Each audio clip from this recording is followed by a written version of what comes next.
السلام عليكم ورحمة الله وبركاته. ولاية كوجيرات ثالث أكبر اقتصاد في الهند، 218 مليار دولار، يعني زي اليمن 8 مرات. رقم 11 على مستوى الهند في دخل الفرد 2800 دولار. معها أكبر مصفى في العالم تابعة لشركة ريلاينس وصاحبها موكيش أمباني المحترم. معها الميناء الوحيد للسوائل الكيماوية في الهند كلها، في منطقة اسمها داهج. داهج مش باليمني، داهج عندهم منطقة اسمها هكذا. منشأتين من إجمالي 3 منشآت في الهند معنية بالغاز المسال.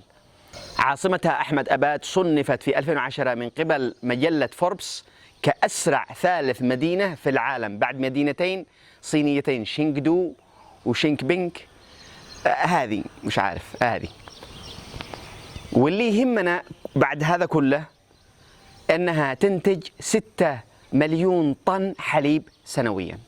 معكم نوفل الرفاعي في أقصر الطرق، نتكلم عن ثورة الألبان.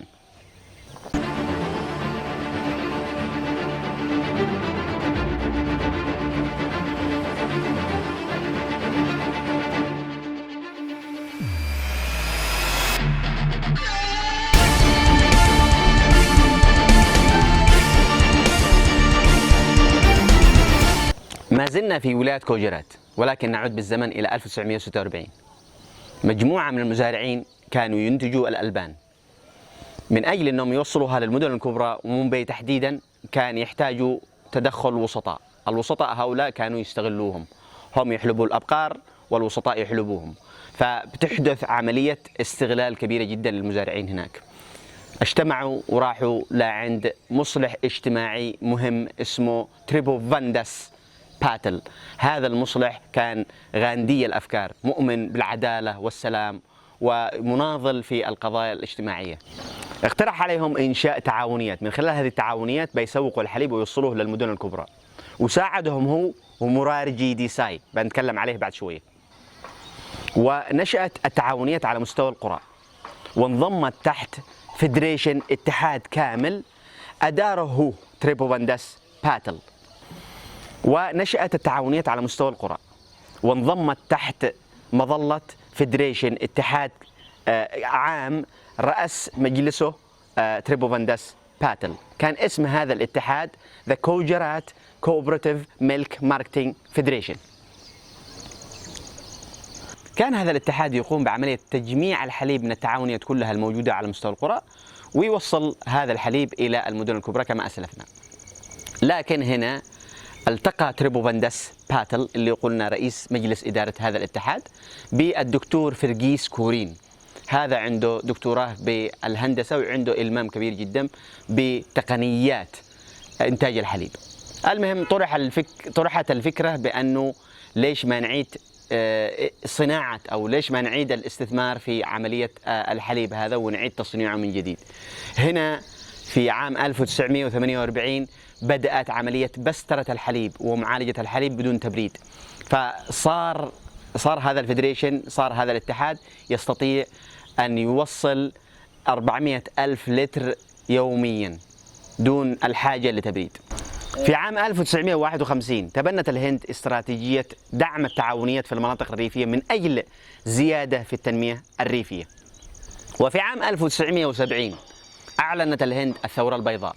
هذه الثورة كانت مركزة على زيادة إنتاج الحليب وعلى زيادة الدخل في المناطق الريفية وعلى الحصول على كمية من الحليب تكفي الجميع وعلى كسر أسعار الحليب التي كانت تتذبذب وتضر المستهلكين.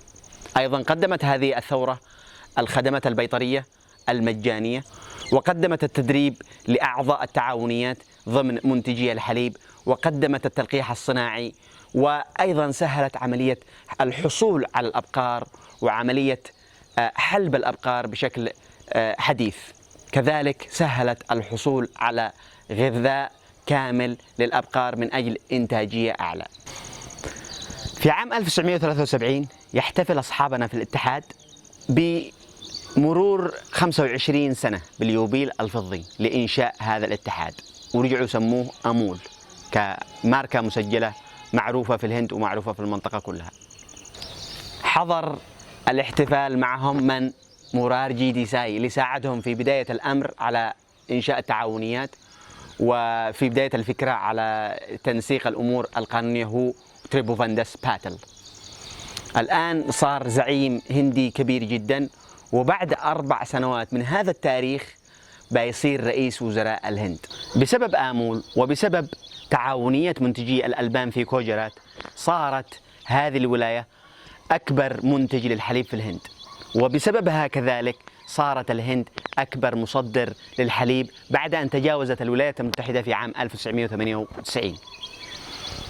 آمول الآن مملوكة من قبل 3.6 مليون منتج للحليب يشاركون في تسويق منتجاتها وإدارتها ويتقاسمون أرباحها، كل ذلك ب20 مليون رأس ماشية. ما زلنا في نفس العدد بزيادة مليون. بلغت إحصائيات عدد الماشية في اليمن 21 مليون رأس ماشية، إلا أنها لا تدر على الدخل القومي إلا 3% فقط. وبالرغم من أن اليمن يعتمدون على الماشية كمصدر رئيسي للبروتين ومع هذا الرقم، ولكن ما زلنا نعاني من سوء التغذية. هل نستطيع الاستفادة من التجربة الهندية وننقلها لليمن؟ هناك تجارب جيدة في اليمن، ولكنها تراوح منذ فترة طويلة.